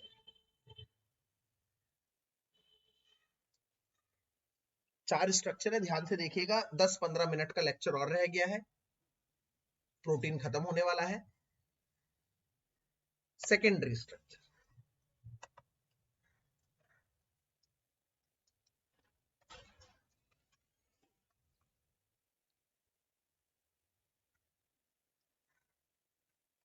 Two degree structure. एक बार आपको वो चेन मिल गई, जैसे ये मिल गई आपको चेन, ठीक है, ये अल्फा अमीनो एसिड की चेन मिल गई, मतलब सीक्वेंस मिल गया, किस सीक्वेंस से अल्फा अमीनो एसिड आपस में जुड़े हैं, वो sequence you got. Now what to do with this sequence. Sequence का क्या करेंगे, सीक्वेंस को रखेंगे कैसे? जिस अरेंजमेंट में इस सीक्वेंस को रखा जाता है, उस अरेंजमेंट को सेकेंडरी स्ट्रक्चर कहा जाता है. जिस अरेंजमेंट में इसको रखा जाता है, मतलब मैं बताता हूं, इसको ऐसे अरेंज कर सकते हैं, किसकी तरह, कॉइल की तरह, जिसमें ये अल्फा अमीनो एसिड्स कॉइल की तरह हैं. देख रहे हैं आप, कॉइल. इसे कहते हैं हेलिक्स स्ट्रक्चर. या अल्फा स्ट्रक्चर, या कई बार अल्फा हेलिकल स्ट्रक्चर कह देते हैं। या फिर दूसरा तरीका क्या है, दूसरा तरीका है इनको नॉर्मल शीट्स की तरह रखना, बीटा प्लेटेड शीट्स इसे कहते हैं, प्लेट शीट्स की तरह रखना। कैसे रखोगे इन हजारों की मात्रा में अल्फा अमीनो एसिड्स की चेन को, उस चेन को रखने के तरीके को हम लोग कहते हैं सेकेंडरी स्ट्रक्चर। कैसे एग्जिस्ट करेगा वो चेन, कैसे रखी जाएगी, मतलब चेन मिल गई, चेन को रखोगे कैसे बॉडी के अंदर, ऐसे ऐसे, उसको कहते हैं सेकेंडरी स्ट्रक्चर। और ये चेन किस तरह से होगी वो डिपेंड करती है इनके अंदर के हाइड्रोजन बॉन्डिंग पे। एक दूसरे से हाइड्रोजन बॉन्डिंग करेंगे ना, आप देखो ये ऐसे हेलिक्स बन रहा है, खुद सोचो, तो यहाँ का एक अल्फा अमीनो एसिड यहाँ के एक अल्फा अमीनो एसिड से हाइड्रोजन बॉन्ड करेगा तभी तो ऐसा रहेगा, नहीं तो ये टूट के गिर जाएगा इसके ऊपर। ये सब आपस में हाइड्रोजन बॉन्ड करते हैं स्टेबल बनाने के लिए। तो व्हाट इज सेकेंडरी स्ट्रक्चर, क्या होता है सेकेंडरी स्ट्रक्चर, आइए देखते हैं।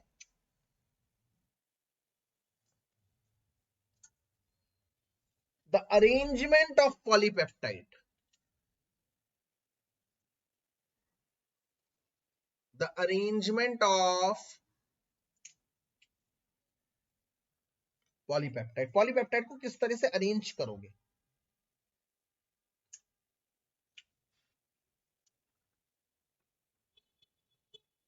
विच इज रिजल्ट ऑफ, वो कैसे है, कैसे एग्जिस्ट करेगा वो रिजल्ट, चलो ये रहना, the arrangement of polypeptide which depends on the hydrogen bonding, कैसे हाइड्रोजन बॉन्ड होता है उस पर निर्भर करता है, which depends on the hydrogen bonding. There can be to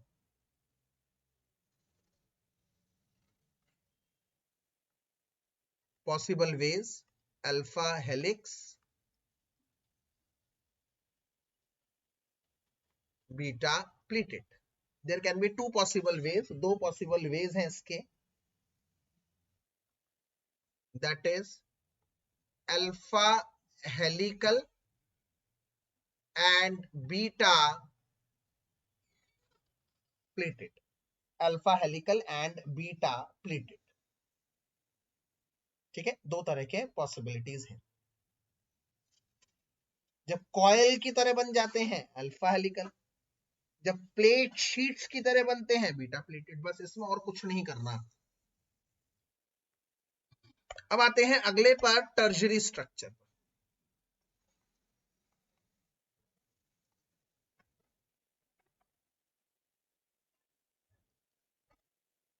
tertiary का मतलब सेकेंडरी को किस तरह से रखा जाए, सेकेंडरी को किस तरह से रखा जाए, मतलब पूरा का पूरा ओवरऑल अरेंजमेंट इन 3 डायमेंशन, स्पेसिफिक शेप में, कॉम्पैक्ट फॉर्म में।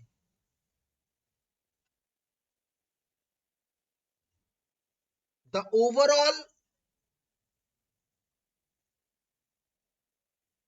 Arrangement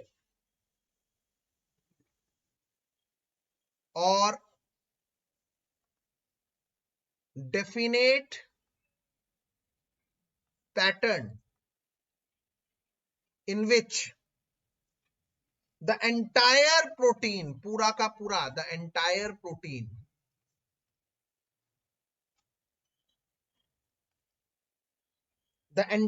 protein molecule folds up.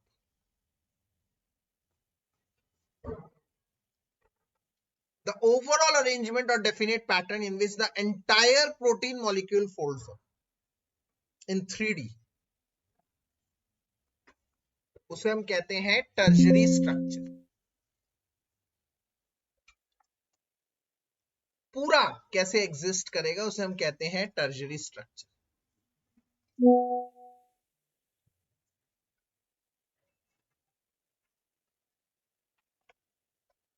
Tertiary structure कहा जाता है। ये टर्शरी स्ट्रक्चर फिर आगे जाकर दो तरह से होते हैं।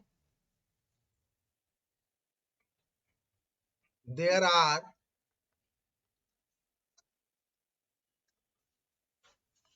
To important tertiary structures. There are two important tertiary structures, fibrous और globular.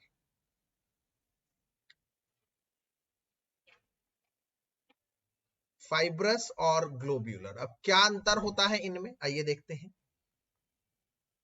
एक तरफ लिखते हैं फाइब्रस और एक तरफ लिखते हैं ग्लोब्यूलर. एक तरफ लिखा फाइब्रस और एक तरफ लिखा ग्लोब्यूलर. क्या होता है फाइब्रस? जब प्रोटीन पैरेलल चेन्स में अरेंज होते हैं, पैरेलल, लॉन्ग पैरेलल चेन, और ये सीधे ग्लोब्यूल बन जाते हैं, रैंडम ग्लोब्यूल्स. और ये ग्लोब्यूल्स, रैंडम ग्लोब्यूल्स. ध्यान से देखिए मेरी बात, मैं क्या कह रहा हूं. जब प्रोटीन रैंडमली ग्लोब्यूल्स बना देती है उसे ग्लोब्यूलर कहते हैं. पर जब they have long and thread like molecules, long and बालों की तरह, धागों की तरह, thread like molecules,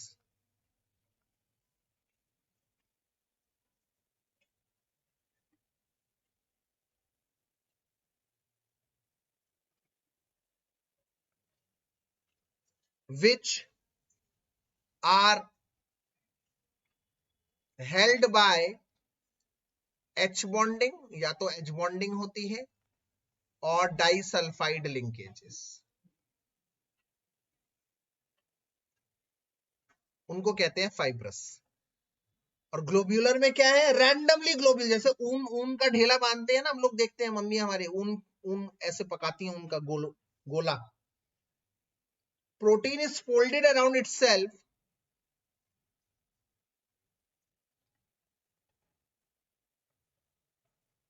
is folded around itself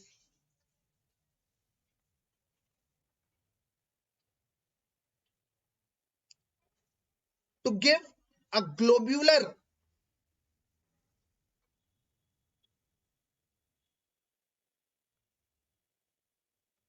three D structure. ठीक है. दूसरी बात करूं तो ये वाटर इनसॉल्युबल होते हैं, पानी में घुलते नहीं हैं, और ये वाटर सॉल्युबल होते हैं, पानी में घुल जाते हैं. क्योंकि इनमें हाइड्रोजन बॉन्डिंग है ना, तो घुलने नहीं देते, स्ट्रॉन्ग बॉन्ड है. एग्जाम्पल अगर मैं बताऊं, एग्जाम्पल कौन है भाई इसके? केराटिन. सुना है ना तुमने केराटिन? बालों में होता है केराटिन. तो बालों में फाइब्रस प्रोटीन होता है. हम नहाते हैं, पानी में घुल थोड़ी जाता है. तो केराटिन.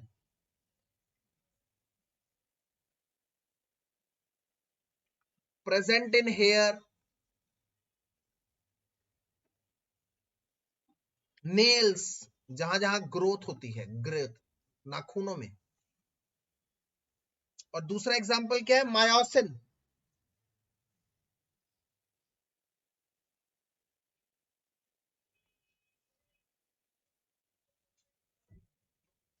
मायोसिन मसल्स में पाए जाते हैं.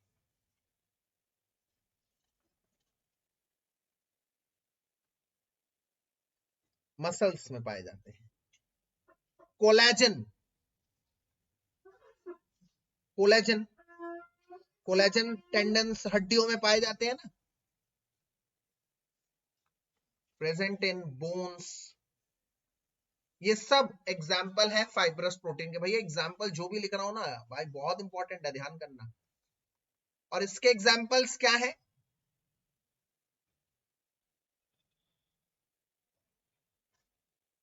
एंजाइम्स.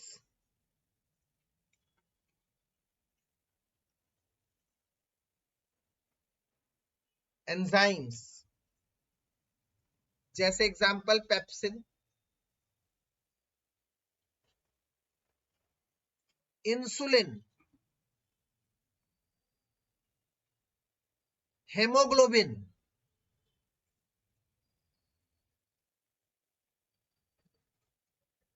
एंटीबॉडीज, ये सब ग्लोब्यूलर प्रोटीन के examples.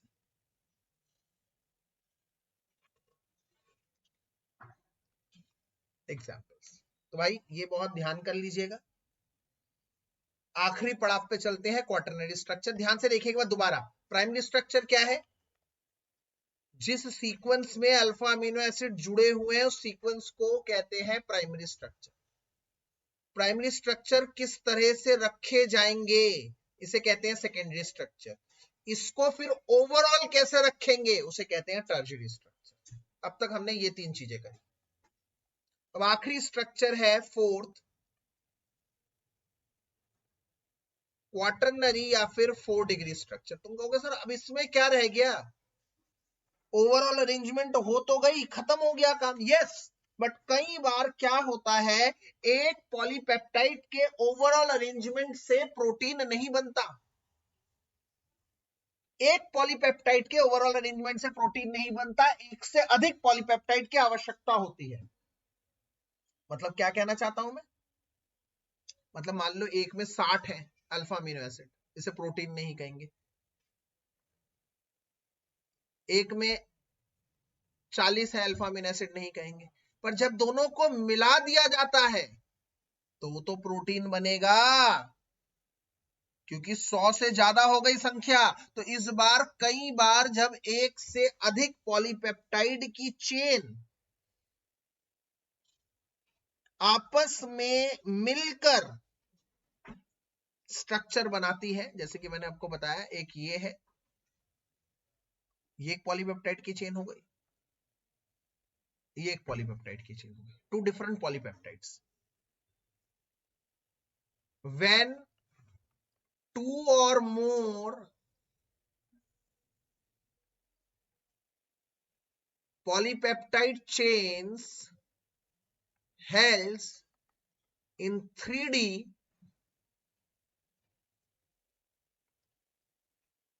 to give rise a protein, then तब द स्पेशियल अरेंजमेंट, इसे स्पेशियल कहते हैं, स्पेस के अंदर पढ़ते हैं, स्पेशियल लिखते हैं spatial, space 3D, then the spatial arrangement is 4 degree structure. उस स्पेशियल अरेंजमेंट को 4 डिग्री स्ट्रक्चर या फिर क्वाटरनरी स्ट्रक्चर कहा जाता है। सर हाँ जी, सर एक बार थर्ड वाला समझा देंगे? हाँ एक बार मैं सारी बता देता हूँ, एक बार रुको, पहले मैं लिख देता हूँ, उसको खत्म कर देता हूँ, फिर एक बार सारे दोबारा रिव्यू कर। इसे कहते हैं क्वाटरनरी स्ट्रक्चर, और इनको कहते हैं सब यूनिट्स। सब यूनिट्स मतलब अलग अलग जो है ना, जैसे ये एक, ये दो से मिलकर बना है, तो इनको हम कहते हैं सब यूनिट्स, या फिर इनको प्रोटोमर्स भी कहते हैं। प्रोटोमर्स मतलब दो अलग अलग पॉलीपेप्टाइड की चेन जिससे प्रोटीन बनता है, पॉलीपेप्टाइड प्रोटोमर। अब एक बार पूरा ओवरऑल देखो शुरू से, जिस सीक्वेंस से अल्फा अमीनो एसिड जुड़े हुए हैं इस सीक्वेंस को कहते हैं 1 डिग्री स्ट्रक्चर। जिस सीक्वेंस में आपस में जुड़े हुए हैं इसे कहते हैं 1 डिग्री स्ट्रक्चर। सीक्वेंस, जिस सीक्वेंस से आपस में जुड़े हुए हैं। इसके बाद ये चेन कैसे एग्जिस्ट करेगी, जैसे हेलिक्स में करेगी, तो ये सेकेंडरी स्ट्रक्चर। इसके बाद इस 2 डिग्री स्ट्रक्चर का फर्दर ओवरऑल स्ट्रक्चर, मतलब मैं आपको बताता हूं, जैसे आप लोगों ने कहीं जाना है, आपने पेटी में आपने क्या करी, शर्ट्स की पैकिंग करी। पहले एक शर्ट लिया, फिर पैंट ट्राउजर लिया, फिर एक शर्ट लिया, फिर एक ट्राउजर लिया। इस सीक्वेंस को हम कहते हैं प्राइमरी स्ट्रक्चर, जिस सीक्वेंस को आपने लिया। फिर एक एक शर्ट पैक करी, एक शर्ट पैक करी, फिर उसके ऊपर एक पैंट रखी, फिर एक शर्ट रखी, फिर एक पैंट रखी, इसे कहते हैं 2 डिग्री स्ट्रक्चर। फिर आपने उस पूरे को पेटी के अंदर डाल दिया, फिर ऐसे और सेट बनाए, उसको पेटी के अंदर डाला, फिर और सेट बनाए, उसको पेटी के अंदर डाला। तो इसका मतलब 2 डिग्री का फिर फर्दर पैकिंग। फिर जहां खाली खाली जगह बची थी, हैंकी डाल दी, सॉक्स डाल दी खाली खाली जगहों पर। तो इसका मतलब उस 2 डिग्री स्ट्रक्चर की फर्दर फोल्डिंग को फिर पेटी में बांध दिया। अब पेटी जाएगा, ना कि शर्ट्स की पैकिंग ऐसे उठाकर आप नहीं ट्रैवल करते, आप उस शर्ट की पैकिंग को फिर से पैक करते हैं सूटकेस के अंदर और सूटकेस को लेकर जाते हैं। और कई बार क्या होता है, एक सूटकेस आपका लगेज नहीं होता, एक से अधिक सूटकेस आपका लगेज होता है, तो उसे कहते हैं 4 डिग्री स्ट्रक्चर।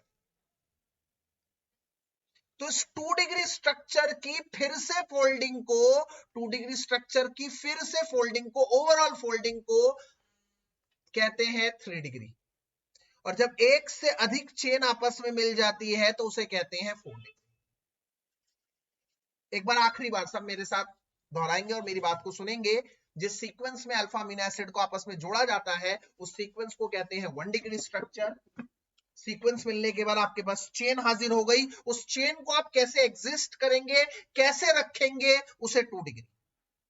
उस 2 डिग्री की फर्दर फोल्डिंग कैसे होगी, वो 3 डिग्री। और अंत में एक ही पॉलीपेप्टाइड से कई बार प्रोटीन नहीं बनता, एक से अधिक पॉलीपेप्टाइड से प्रोटीन बनता है। तो एक से अधिक पॉलीपेप्टाइड को आप जोड़ के कैसे लिखेंगे, उसे कहते हैं 4 डिग्री स्ट्रक्चर। और यहीं पर चारों डिग्री ऑफ स्ट्रक्चर्स खत्म हुए। क्या मेरी बात आप लोगों को समझ में आ गई है?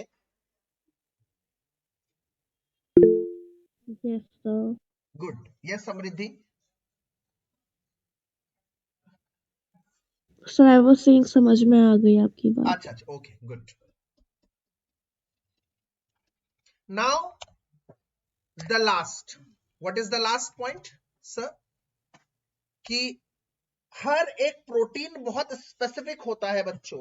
स्पेसिफिक मतलब एक पर्टिकुलर पीएच में ही काम करता है, एक पर्टिकुलर पीएच रेंज में काम करता है, पर्टिकुलर टेम्परेचर रेंज में काम करता है। अगर आप उसके पीएच और टेम्परेचर को खराब कर देंगे तो प्रोटीन काम करना बंद कर देगा, प्रोटीन काम करना बंद कर देता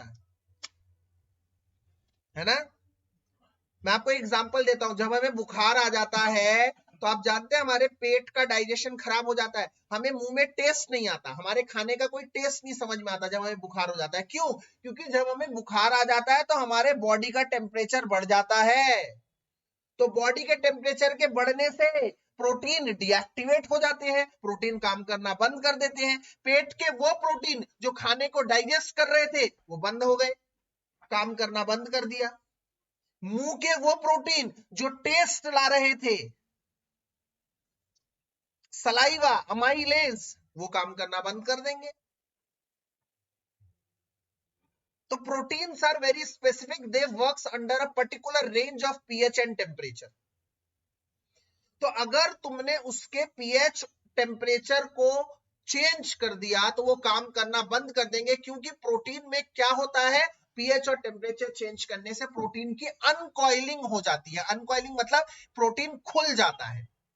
जब प्रोटीन खुल जाता है, प्रोटीन की अनकॉइलिंग हो जाती है, तो उसका 4 degree structure, 3 degree structure, 2 degree structure खराब हो जाता है।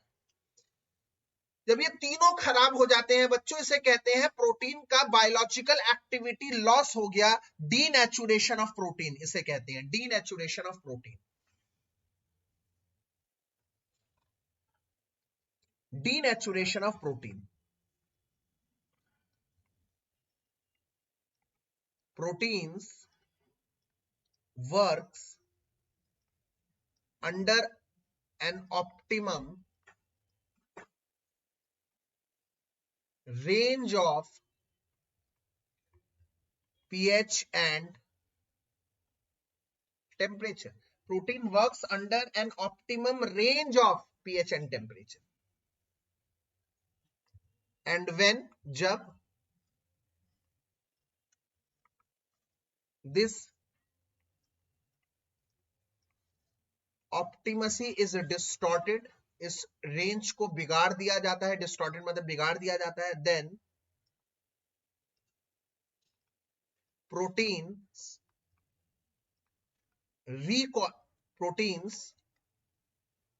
uncoils themselves and loses their biological activity and loses their biological activity. मतलब protein works under an optimum range of pH and temperature, and when this optimacy is distorted, जब इस optimacy को distort किया जाता है, बिगाड़ दिया जाता है, protein uncoil कर देते हैं and loses their biological activity.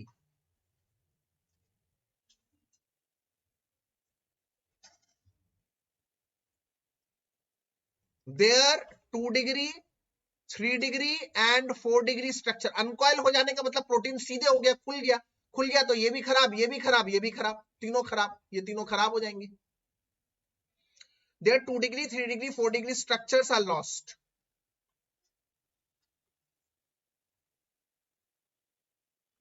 That is, इसे कहते हैं denaturation.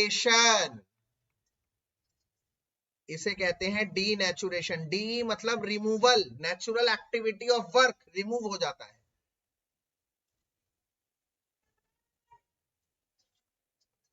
On providing it's optimum level back, many a times if 1 degree is intacted, then it recoils, that is renaturation. मतलब समझो, मतलब अगर हमने pH और टेम्परेचर में चेंज किया, pH और टेम्परेचर में चेंज हो गया, प्रोटीन अनकॉइल हो गया, प्रोटीन खुल गया तो प्रोटीन के काम करना बंद. 2 degree 3 degree 4 degree structure lost, इसे कहते हैं डीनेचुरेशन. डी शब्द का मतलब है रिमूवल, नेचुरल मतलब natural ability to do work, protein का नेचुरल काम करने का एबिलिटी खत्म, डीनेचुरेशन हो गया प्रोटीन का एंड. और इस डीनेचुरेशन के दौरान उसका 1 डिग्री स्ट्रक्चर नहीं रहता, एज इट इज रहता है. 1 डिग्री स्ट्रक्चर पे कोई फर्क नहीं पड़ता, क्योंकि जब अनकॉइलिंग होती है, खुलता है, तो 1 डिग्री स्ट्रक्चर में कॉइलिंग का तो कोई असर नहीं दिया. 1 डिग्री स्ट्रक्चर में तो सीक्वेंस की इंपॉर्टेंस है. तो इसीलिए कहते हैं जब हमारा बुखार खत्म हो जाता है, दवाइयां दे देते हैं, सब कुछ हो जाता है भाई साहब, वापस टेम्परेचर बैक, वापस पीएच बैक, तो ये वापस प्रोटीन अपने आप को रिकॉइल कर लेते हैं और इससे वो अपनी वापस वो शक्ति पा लेते हैं जिससे वो काम कर रहे थे. इस एबिलिटी को रीनेचुरेशन कहते हैं. Regaining of natural ability to do work is renaturation. पर ध्यान रखिए बच्चों, अगर आपने बहुत ज्यादा टेम्परेचर और पीएच में चेंज कर दिया, बहुत ज्यादा, अगर आपने उस ऑप्टिमेसी लेवल को एक हद के पार लेके चले गए, टेम्परेचर बहुत ज्यादा बढ़ा दिया, तो 1 डिग्री स्ट्रक्चर भी कुछ नहीं कर पाएगा. 1 डिग्री स्ट्रक्चर भी टूट जाएगा उस केस में. और जब 1 डिग्री स्ट्रक्चर टूट जाएगा तो आपको पता है क्या होगा, फिर वापस प्रोटीन कभी नहीं मिल सकता. फिर प्रोटीन कभी आप लोगों को वापस नहीं मिल सकता. इसका मतलब वो रीनेचुरेशन की भी एक कंडीशन है. रीनेचुरेशन की कंडीशन ये है कि रीनेचुरेशन तभी तक हो सकता है, रीनेचुरेशन तभी तक हो सकता है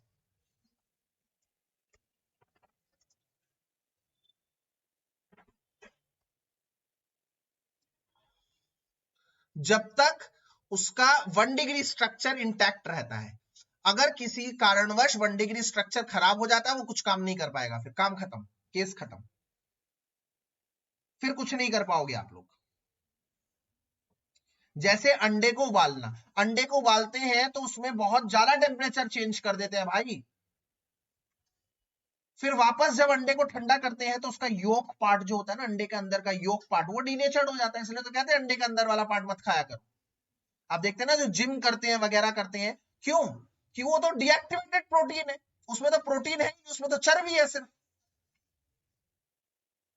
क्योंकि आपने जब उबाल लिया तो भाई साहब आपने उसके पीएच और टेम्परेचर को बुरी तरह से चेंज कर दिया. बुरी तरह से चेंज हो जाने की वजह से वो डीनेचर्ड हो गया, वो डीनेचर्ड प्रोटीन है. अब उसमें कोई प्रोटीन नहीं है. तो अगर तुम्हें एक्टिव प्रोटीन लेना है तो उसके योग को एज इट इज खाना है. उबले हुए अंडे के योग से कुछ नहीं मिलता. इसलिए आपने देखा होगा डॉक्टर मना कर देता भाई इससे कुछ नहीं होने वाला, ये डीनेचर्ड प्रोटीन है. क्योंकि चलिए यही रहा प्रोटीन, हमने पूरा आज किया एंड आई होप आप लोगों को प्रोटीन समझ में आया। This is it for today everyone, God bless, take care. पढ़ते रहिए, समय बहुत कम है, बस इतना ही कहूंगा।